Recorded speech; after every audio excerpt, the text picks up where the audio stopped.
Saat mataku memandang keajaiban karyamu,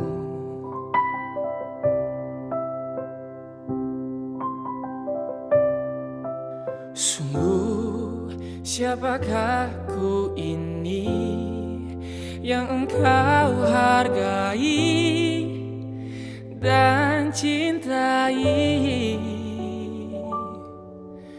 Selalu dan saat ku pikirkan kebaikanmu, tak pernah ku kekurangan. Dan saat ku renungkan kesetiaanmu, esok kan ku jelang tanpa keraguan. Surya kan terus ada.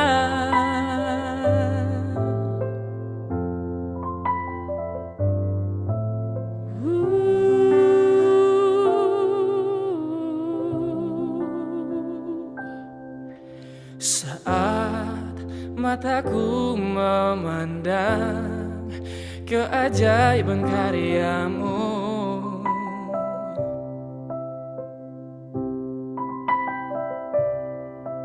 sungguh siapakah ku ini yang kau hargai dan cintai. Selalu dan saat ku pikirkan kebaikanmu, tak pernah ku kekurangan. Dan saat ku renungkan kesetiaanmu, esok aku jelang tanpa keraguan. Surya kan terus ada.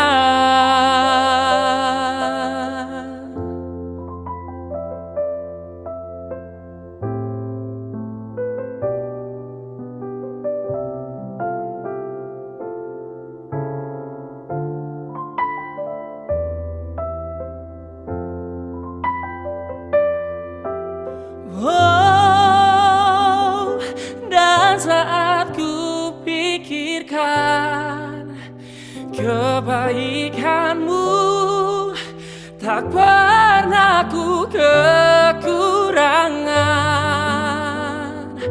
Dan saat ku renungkan kesetiaanmu, esok kan ku jelang tanpa keraguan. Surya kan terus ada. Esok kan ku jelang tanpa keraguan. Surya kan terus ada.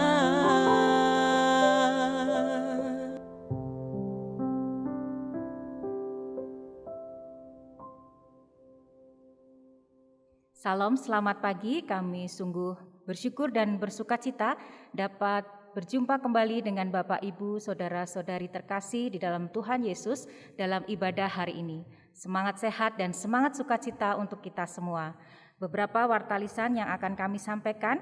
Yang pertama, menimbang situasi terkini mengenai perkembangan COVID-19 di beberapa daerah, maka semua kegiatan gerejawi di GKI Banjarnegara masih dilaksanakan secara live streaming atau online sampai tanggal 31 Agustus tahun 2021. Yang kedua, diberitahukan kepada jemaat bahwa berdasarkan keputusan persidangan 22 Majelis Klasis GKI Klasis Magelang tanggal 7 Juli 2021 telah tersusun pengurus BPMK GKI Klasis Magelang masa pelayanan 2021 sampai 2024. Susunan selengkapnya dapat Bapak Ibu Saudara baca dalam warta PDF di grup media GKI. Yang ketiga, mengenai ibadah anak, bahwa selama masih dalam pandemi COVID-19, ibadah anak diselenggarakan secara online melalui kanal YouTube GKI. Oleh karena itu, mohon dukungan dan partisipasi Bapak Ibu mendukung putra-putrinya untuk berperan aktif untuk mengikuti ibadah secara online. Atas perhatiannya kami ucapkan terima kasih. Mari sebelum kita bersama-sama memasuki liturgi ibadah, kita mengambil saat teduh bersama.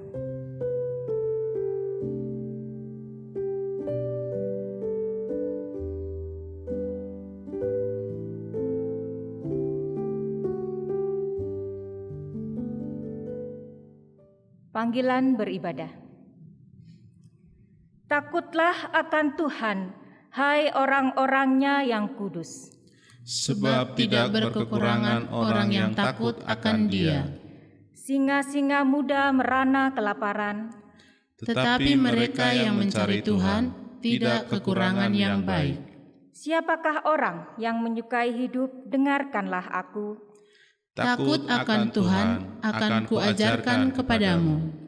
Jauhilah yang jahat dan lakukanlah yang baik. Carilah perdamaian dan muliakan nama-Nya.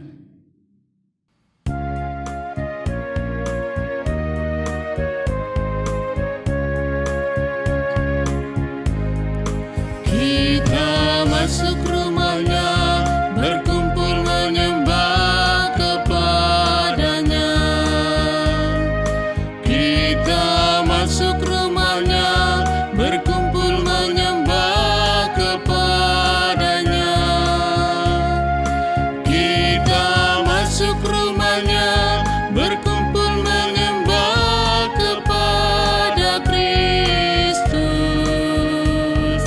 Menyembah Kristus Tuhan.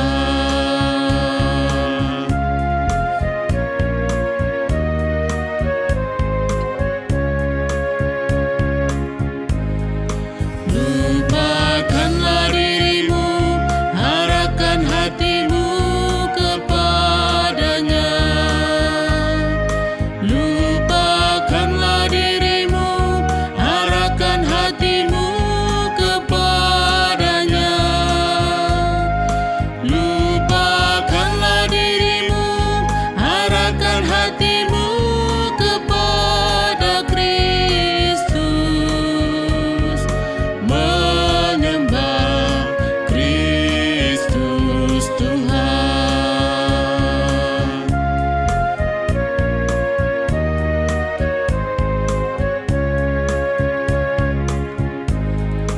Muliakan nama-Nya dan angkat tanganmu kepada-Nya. Muliakan nama-Nya dan angkat tanganmu kepada-Nya. Muliakan nama-Nya dan angkat tanganmu kepada Kristus. Menyembah Kristus Tuhan. Saudari yang dikasihi Tuhan, marilah bersama-sama kita kuduskan ibadah ini dengan pengakuan bahwa ibadah ini berlangsung dalam anugerah dan persekutuan dengan Allah Bapa, Putra dan Roh Kudus yang kasih-Nya kekal sampai selama-lamanya. Amin.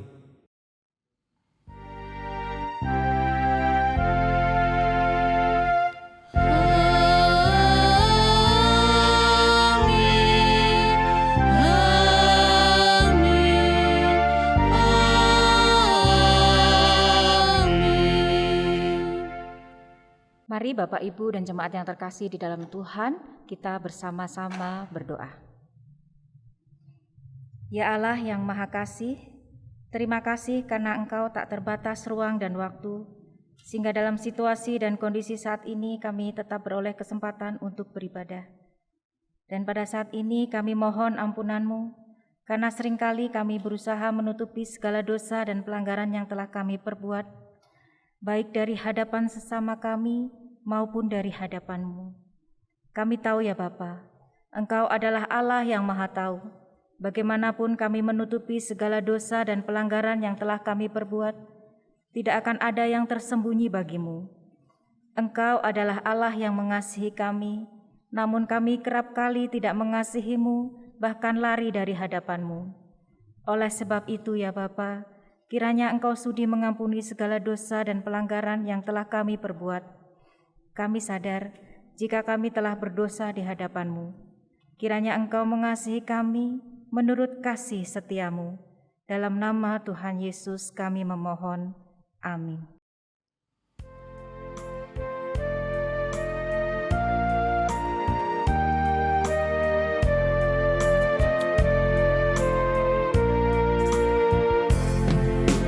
Kasih paling agung dari Tuhanku, kini ku sadari di dalam hatiku. Yesus Maha Kasih dan Maha Kudus,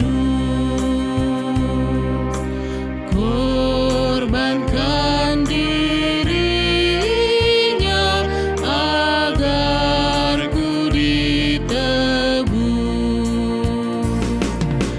Dia menaklukkan maut dan dosaku. Dia memberikan segalanya untukku.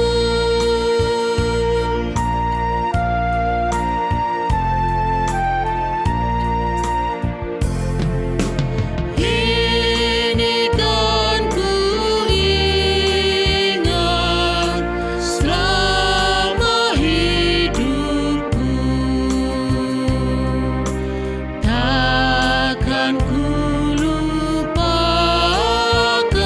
sepanjang umurku. Kan ku beritakan sekelilingku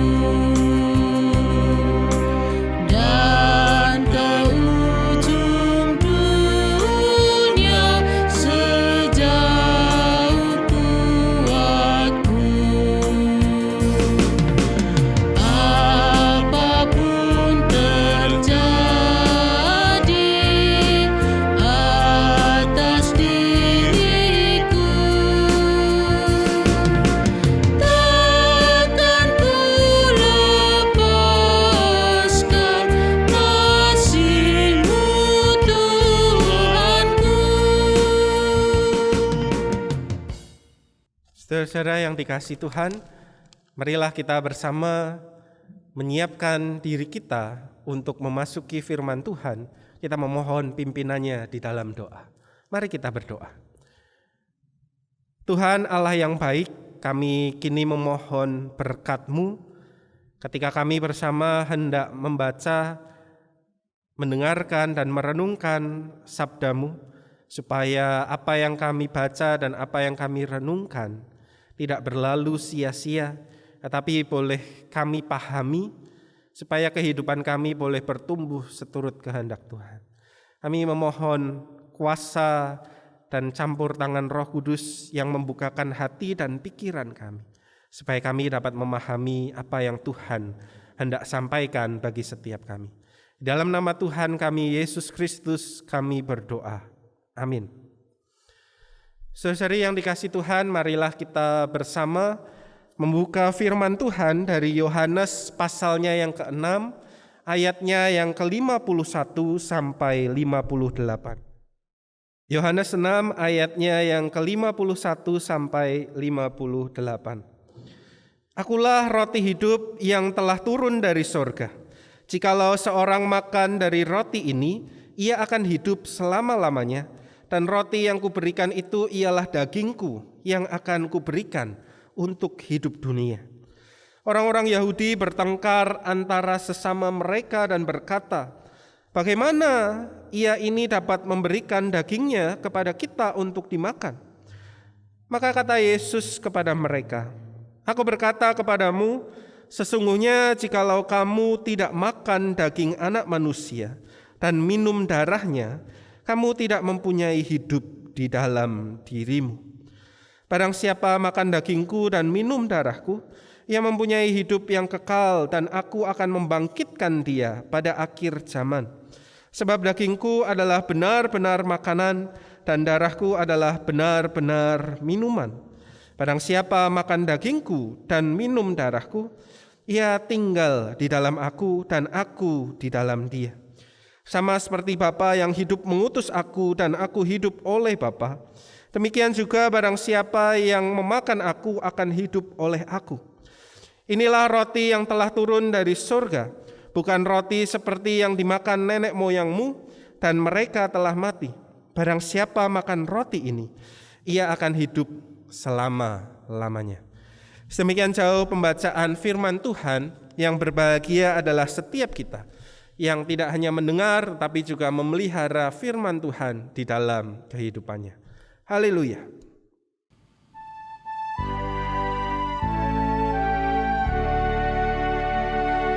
Haleluya, haleluya, haleluya.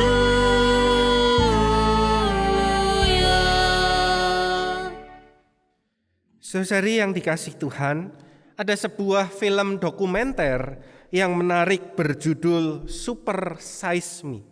Ya, film ini pembuat filmnya bernama Morgan Spurlock. Dia melakukan sebuah diet atau pola makan yang disebutnya sebagai McD Diet. Apa itu McD Diet? Selama 30 hari, Spurlock hanya akan makan di McDonald. Sarapan, makan siang, dan makan malam. Dia harus mencoba semua menu setidaknya 1 kali. Dan kalau ada yang menawarkan porsi super size, porsi ekstra besar, dia harus menerima tawaran tersebut. Nah, saya membayangkan saudara sudah tentu ada beberapa yang dalam hati mengerang, apa yang dilakukan orang ini. Dan benar saudara, di akhir perjalanan seperti yang kita mungkin sudah duga, Spurlock mengalami kenaikan berat badan sebanyak 11 kilo. Gula darahnya menjadi tinggi. Ada penumpukan lemak di ginjal, kolesterolnya melampaui batas, dan berbagai persoalan kesehatan yang lain. Saudara, hal-hal ini tidak dialami Spurlock sebelum dia menjalani McD Diet ini. Tetapi 30 hari itu mentransformasi, merubah hidupnya sedemikian rupa. Dia mengalami banyak komplikasi, mudah lelah, dan ada resiko-resiko penyakit yang kemudian dia butuh waktu berbulan-bulan untuk mendetoks dan menyehatkan kembali tubuhnya. Saudara, makanan harusnya menjadi sumber kehidupan dan sumber kesehatan. Tetapi di sini menunjukkan bagaimana makanan juga bisa menjadi sumber penyakit dan justru membawa kepada kematian. Ada sebuah kata mutiara yang saya ingat dan ini menarik. You are what you eat. Anda itu apa yang Anda makan. Apa yang Anda masukkan dalam diri Anda itu akan menentukan jadi seperti apa diri Anda. Kalau Anda tidak ingin kolesterol terlalu tinggi, ya jangan mengkonsumsi makanan dengan banyak kolesterol.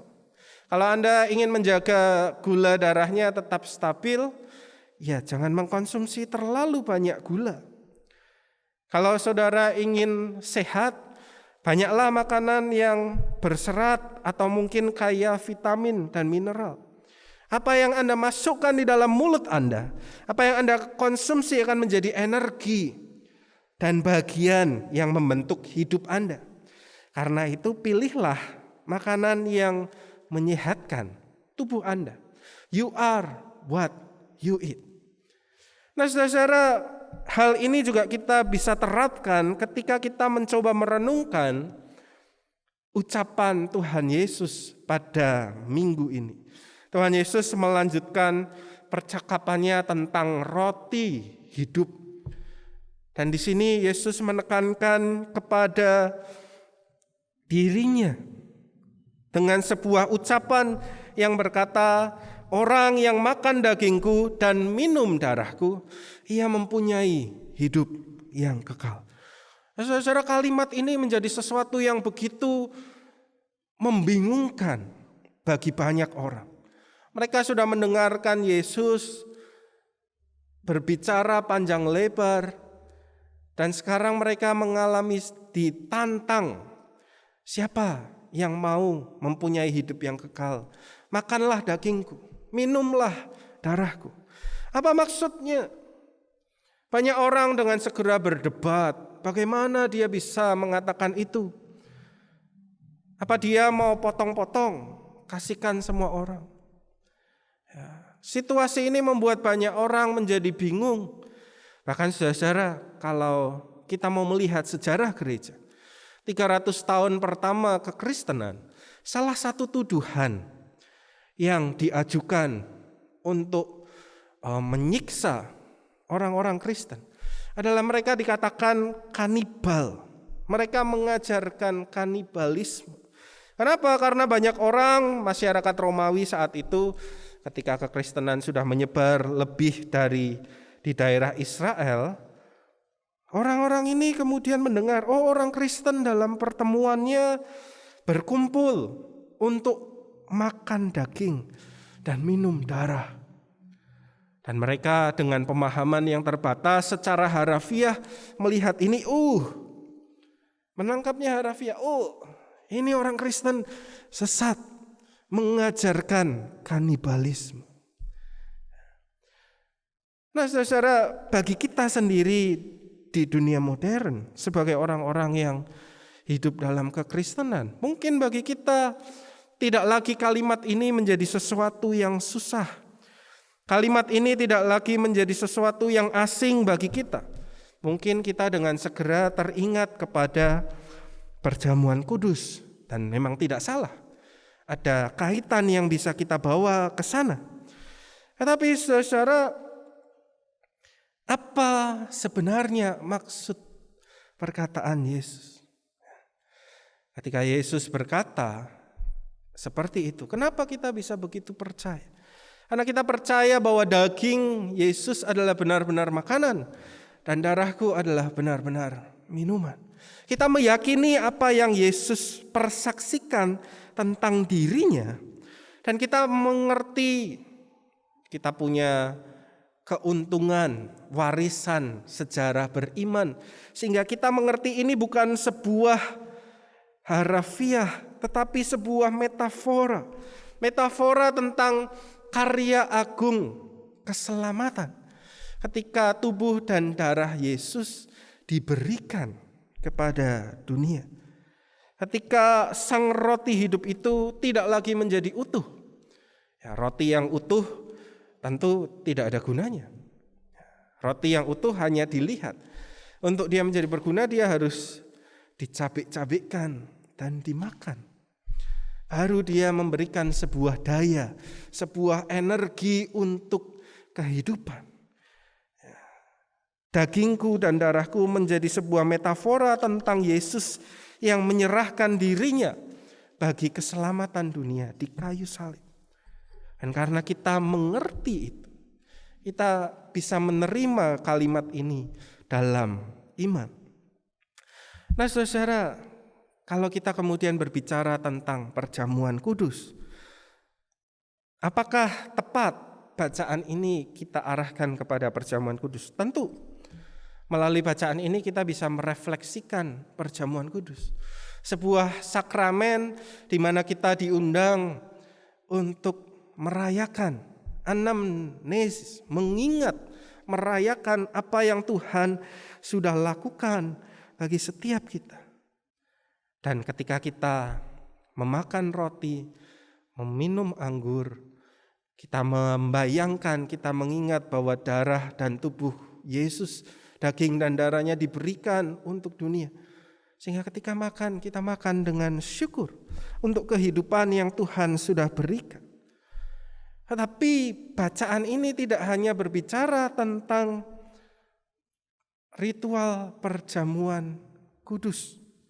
Saudara, apa yang kemudian dimaksud Yesus? Lebih jauh apa yang Yesus mau katakan ketika dia berkata kita harus memakan dagingnya dan meminum darahnya. Kita diundang untuk percaya. Percaya yang salah satunya kita ekspresikan dengan perjamuan kudus. Tetapi lebih dari itu ada sesuatu yang Tuhan hendak sampaikan. Karena itu saya mengajak melihat sebuah bagian yang menarik. Yesus di dalam firman-Nya, kalau kita memperhatikan sebelum ayat 53, ketika dia berbicara tentang makan, dia menggunakan kata estio. Estio ini adalah kata yang umum untuk menyatakan makan. Oh, kita sedang makan. Tetapi di ayat 53 dan seterusnya, yang di Alkitab kita juga diterjemahkan sebagai makan, tidak salah juga. Tetapi Yesus menggunakan istilah yang berbeda. Yesus menggunakan istilah trogo. Dan kalau secara harafiah kita mungkin melihatnya lebih tepat diterjemahkan sebagai mengunyah. Ya, ada gambaran yang lebih otentik. Makannya seperti apa? Mengunyah. Mengunyah.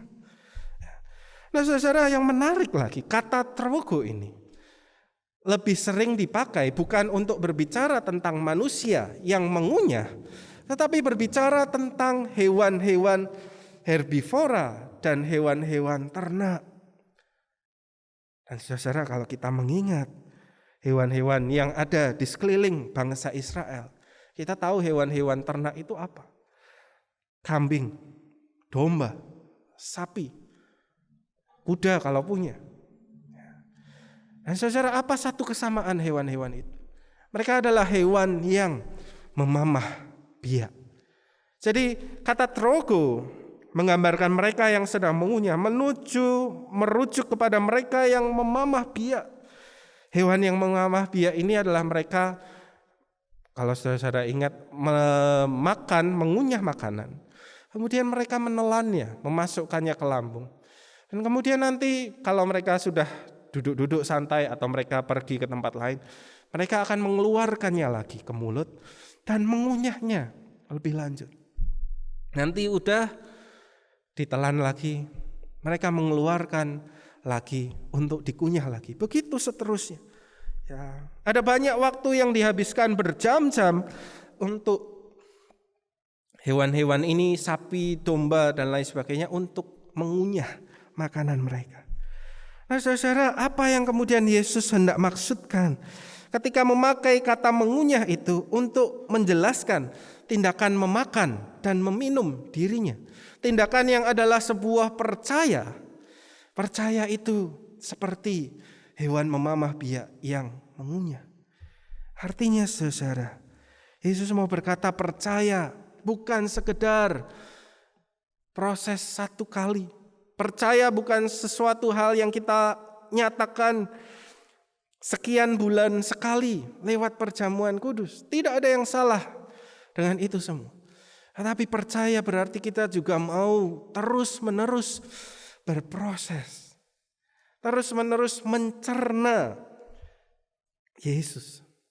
Karena memang seringkali kalau kita mau jujur, bukankah mencerna Yesus bukan sesuatu yang bisa kita lakukan dengan segera? Oh, saya sudah tahu. Saya sudah baca firman ini. Oh, saya sudah tahu ngomongnya pasti ini. Kadang ketika kita baca kembali, kita menemukan hal yang baru.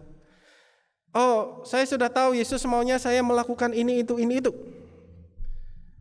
Kadangkala ketika kita merenungkannya, mungkin kita juga menemukan hal yang baru. Mengunyah kembali.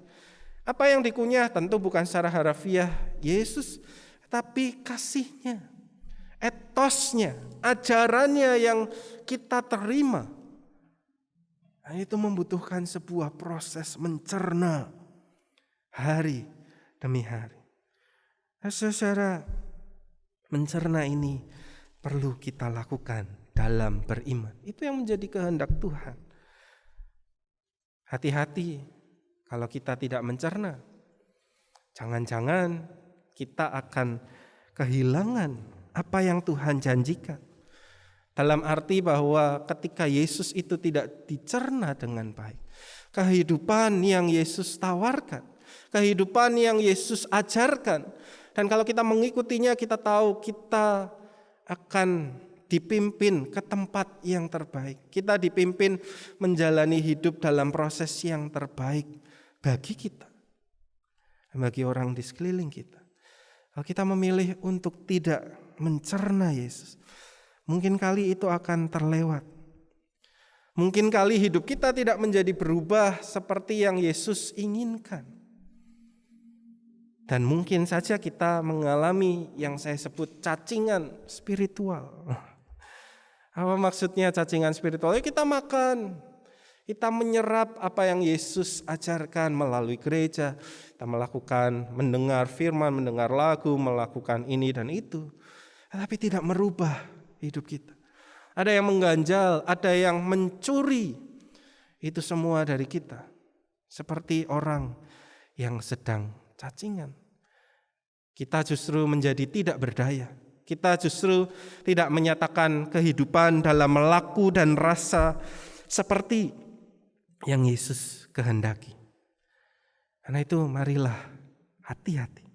Marilah kita terus-menerus berproses.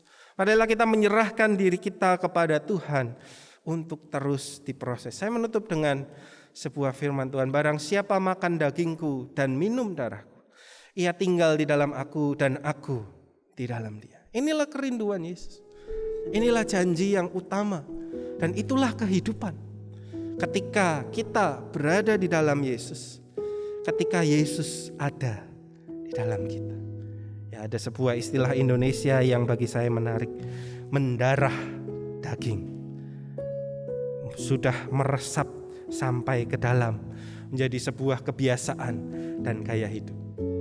Marilah kita terus berproses supaya Kristus yang kita harus cerna di dalam iman percaya kita boleh mendarah daging di dalam kehidupan setiap kita. Amin. Mari kita mengambil saat teduh sejenak.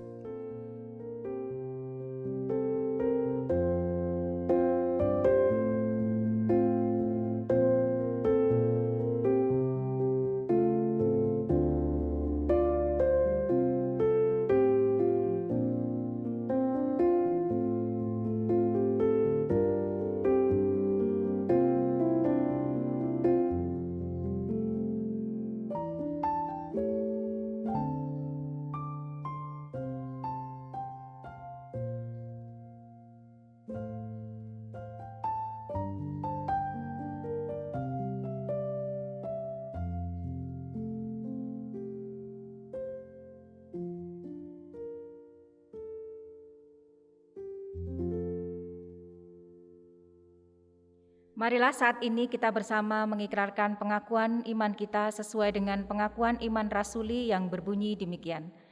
Aku percaya kepada Allah Bapa yang Maha Kuasa, Khalik langit dan bumi, dan kepada Yesus Kristus anaknya yang tunggal Tuhan kita, yang dikandung dari Roh Kudus, lahir dari anak darah Maria, yang menderita sengsara di bawah pemerintahan Pontius Pilatus, disalibkan, mati dan dikuburkan, turun ke dalam kerajaan maut.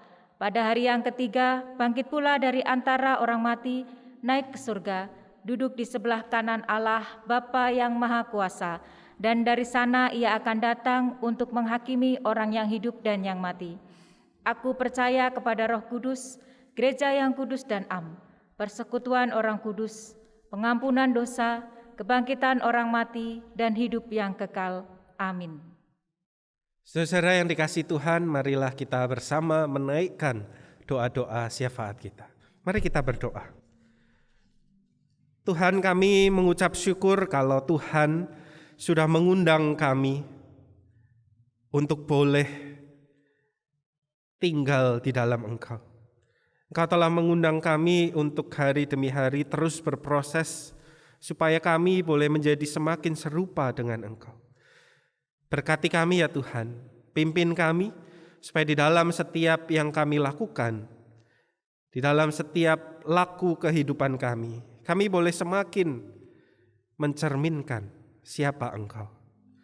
Tuhan, saat ini kami mau bersama menaikkan doa kami. Kami mau berdoa untuk bangsa dan negara kami yang pada tanggal 17 nanti akan berulang tahun yang ke-76. Kami mau berdoa bagi bangsa dan negara kami. Berkatilah ya Tuhan. Pimpinlah di dalam hikmat dan damai sejahtera Tuhan. Supaya siapapun yang memimpin, siapapun yang memegang posisi strategis di dalam pemerintahan, semuanya boleh mengerjakan bagiannya dengan baik. Semuanya boleh saling bekerja sama sampai ke level yang paling kecil, supaya bersama-sama bangsa dan negara kami boleh dibawa maju dan semakin berkembang. Kami berdoa untuk segala program pemerintah, secara khusus di tengah-tengah kompleksitas masa PPKM. Kami percaya Tuhan tidak akan meninggalkan setiap kami. Kami percaya Tuhan yang akan terus memelihara anak-anak-Mu dengan berbagai cara yang Tuhan mau sediakan. Kami juga berdoa bagi pemerintah kami di dalam segala kebijakan yang harus diambil, supaya mereka boleh menjalani PPKM ini dengan bijaksana, memperhatikan kepentingan banyak orang dan setiap orang yang ada di tengah-tengah bangsa ini. Terima kasih ya Tuhan. Kami tak lupa juga mau berdoa bagi sekolah kami. Kami berdoa secara khusus untuk sekolah Kristen Deborah. Di dalam setiap karya pelayanannya, kami memohon pimpinan Tuhan supaya sekolah Kristen Deborah boleh terus berinovasi, terus menantang diri untuk menjawab tantangan zaman. Supaya melalui pelayanan, karya, pekerjaan yang dilakukan, semuanya boleh menyatakan kemuliaan Tuhan, menolong anak-anak bertumbuh, tidak hanya di dalam intelektualitas, tetapi juga di dalam karakter dan spiritualitas. Terima kasih ya Tuhan. Kami juga mau berdoa bagi setiap kami di dalam pergumulan kami masing-masing. Kami berdoa bagi satu sama lain.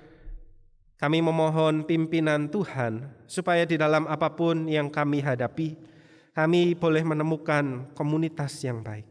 Kami boleh menjadi teman-teman, rekan-rekan sekeluarga yang saling memperhatikan, supaya bersama-sama persoalan itu menjadi lebih ringan ketika dihadapi bersama-sama.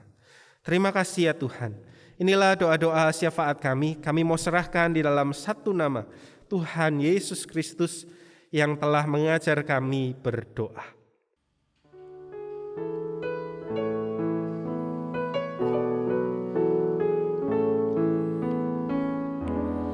Bapa kami yang ada di surga, dikuduskanlah nama-Mu,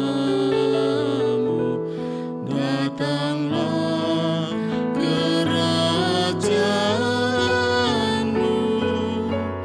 jadilah kehendak-Mu di bumi seperti di surga.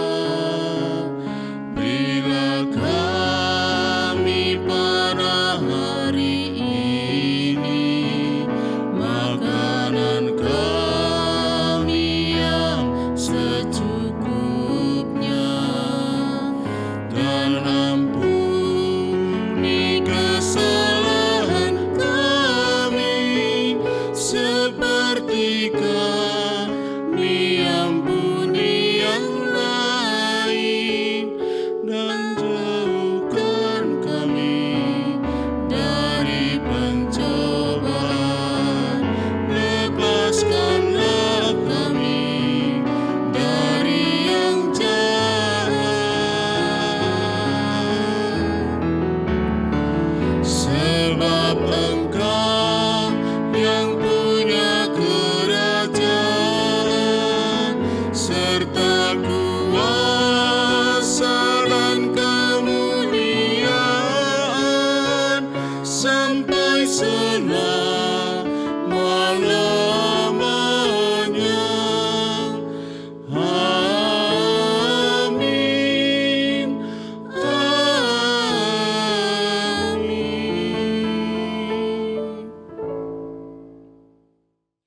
Mari kita menyatakan ungkapan syukur dan pemberian diri kita melalui pengumpulan persembahan.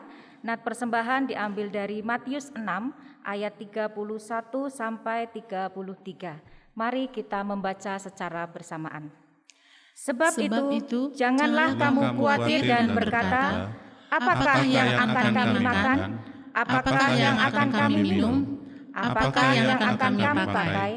Semua itu dicari bangsa-bangsa yang tidak mengenal Allah. Akan tetapi Bapamu yang di surga tahu bahwa kamu memerlukan semuanya itu. Tetapi carilah dahulu kerajaan Allah dan kebenarannya, maka semuanya itu akan ditambahkan kepadamu. Pengumpulan persembahan di rumah memakai kantong atau amplop masing-masing atau dapat ditransfer ke rekening GKI Banjarnegara. Mari kita berdoa. Ya Allah, Sang Sumber Rahmat, terima kasih untuk berkat-berkat-Mu yang telah Engkau percayakan kepada kami. Berikanlah kami hikmat-Mu untuk selalu dapat mengelolanya dengan baik. Tuhan, saat ini kami membawa persembahan ini sebagai ucapan syukur dan terima kasih kami atas berkat-berkat-Mu, baik melalui materi, kesehatan, kerukunan, kebersamaan, dan segala talenta yang telah Engkau percayakan kepada kami. Kami berdoa sehingga persembahan kami hanya bagi kemuliaan nama-Mu, dan biarlah hidup kami selalu menjadi persembahan yang hidup, persembahan yang kudus, dan persembahan yang berkenan di hadapan-Mu. Di dalam nama Tuhan Yesus kami berdoa dan bersyukur. Amin.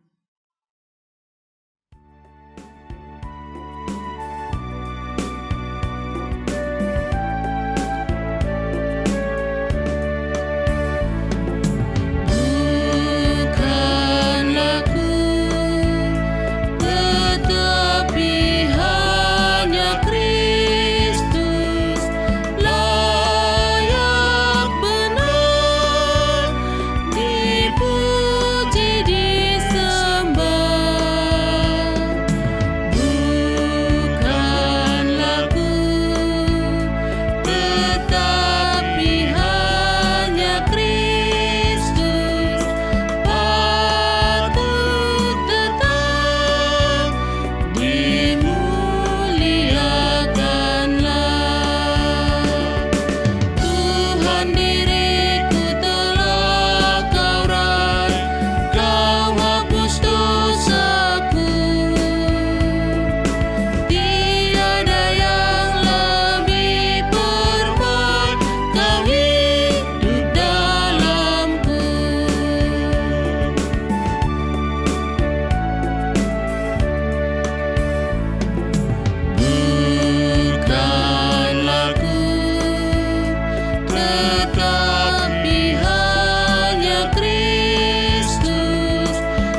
Saudara yang dikasihi Tuhan, arahkanlah hatimu kepada Tuhan dan teruslah menjadi saksi kasih-Nya di dalam setiap langkah kehidupan saudara.